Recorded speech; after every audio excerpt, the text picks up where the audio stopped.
Quem foi Jacques Lacan? Então nós continuamos movidos, instigados por esta indagação.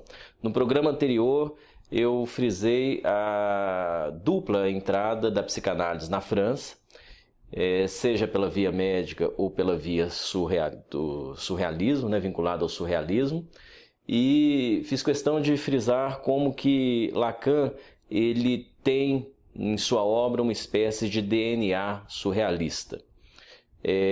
Por exemplo, quando Freud nos formula algo muito importante que indica o caráter virulento da psicanálise, Freud indica isso numa máxima, quando ele propõe o eu não é senhor na sua própria morada. Lacan, por sua vez, tem uma versão a seu modo, a partir de seus ingredientes, sobretudo a partir também de sua relação intensa com a filosofia. Lacan tem uma versão para esta formulação freudiana, quando, por exemplo, ele nos propõe que penso onde não sou, sou onde não penso.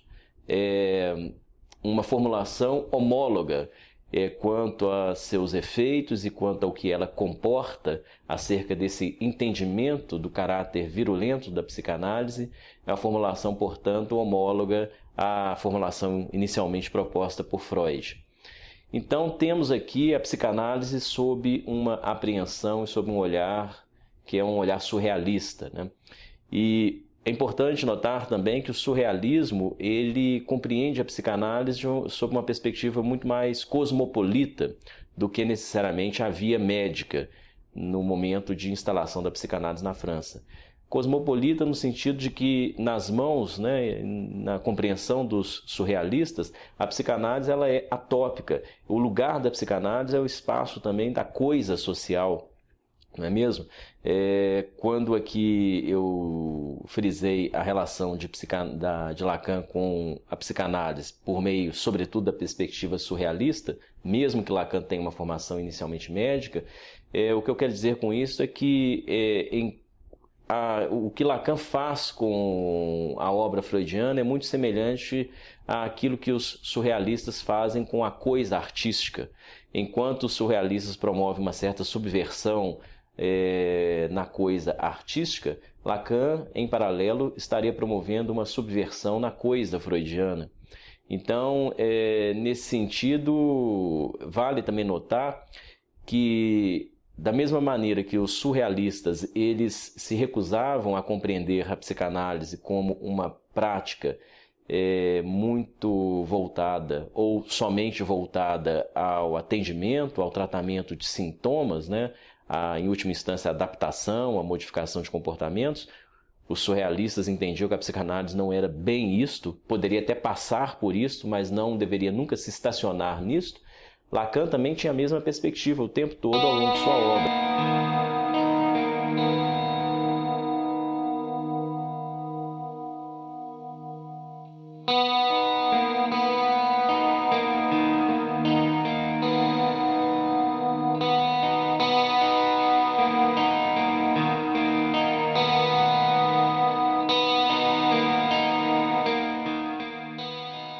Lacan não necessariamente recusou o efeito ou os efeitos terapêuticos da psicanálise, muito pelo contrário, os pacientes inclusive nos procuram por isto, motivados inicialmente em boa parte por isto, mas não é exatamente aí que a psicanálise deposita todos os seus efeitos.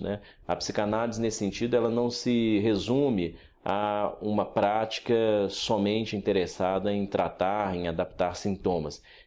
Há algo a mais, na psicanálise do que necessariamente isto.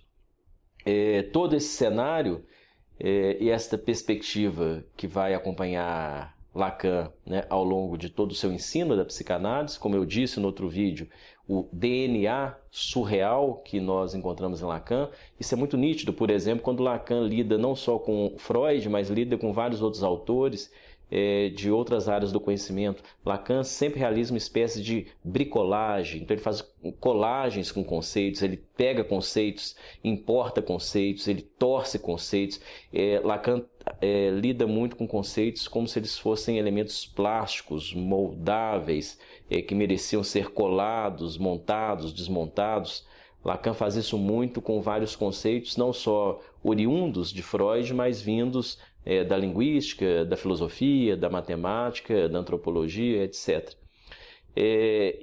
Isto faz com que tenhamos, então, tentando compreender quem foi Jacques Lacan, tenhamos um Lacan muito próximo aí daquele tipo de indagação que Freud desenvolve em um texto fundamental, né, para se compreender para onde que a psicanálise freudiana aponta, né, o que está em jogo na psicanálise freudiana, que é o texto nomeado A Questão da Análise Leiga, que Freud escreve na década de 20 do século passado.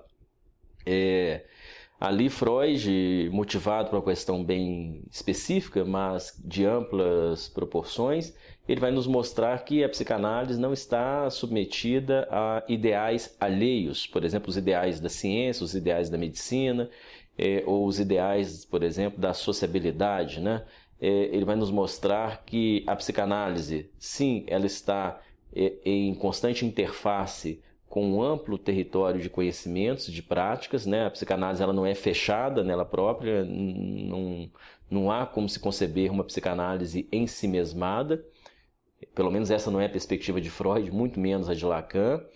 E neste texto, a partir dessa argumentação em que Freud nos mostra que a psicanálise tem a sua autonomia, a psicanálise tem os seus elementos e a sua lógica interna, ele vai nos levar mais uma vez a nos perguntar o que é a psicanálise. Freud nos convida a manter essa pergunta como uma pergunta viva. O que é a psicanálise, ao final das contas? O que está em jogo na psicanálise?